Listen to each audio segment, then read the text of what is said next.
तमहं भजामि।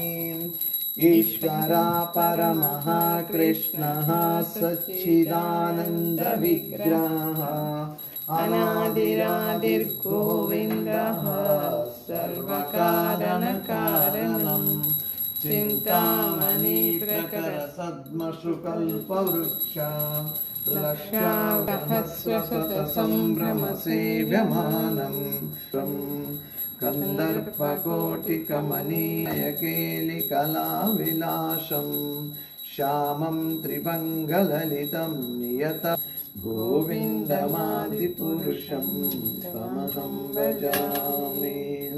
वन्दाच्युतमच्युतमदादिमनन्तमादिपुरुषं तमहं भजामि। अनुचयन्तरस्तं गोविन्दमादिपुरुषं तमहं भजामि।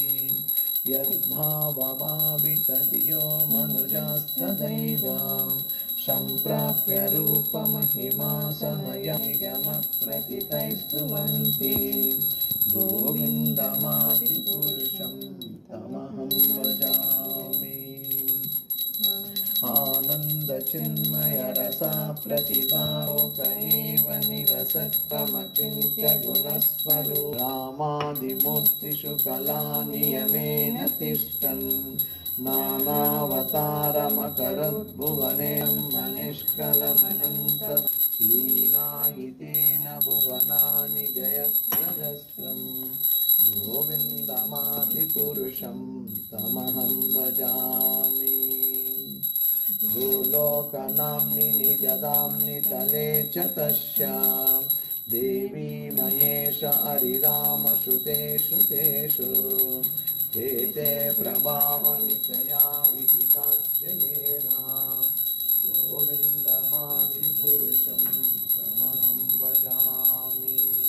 सृष्टिस्थितिप्रलयसाधनशक्तिरेकां चायैव यस्य भुवनानि बिभर्ति दुर्गा इच्छानुरूपमपि यश्च तथेष्ट तेषां गोविन्दमादिपुरुषं तमहं भजामि।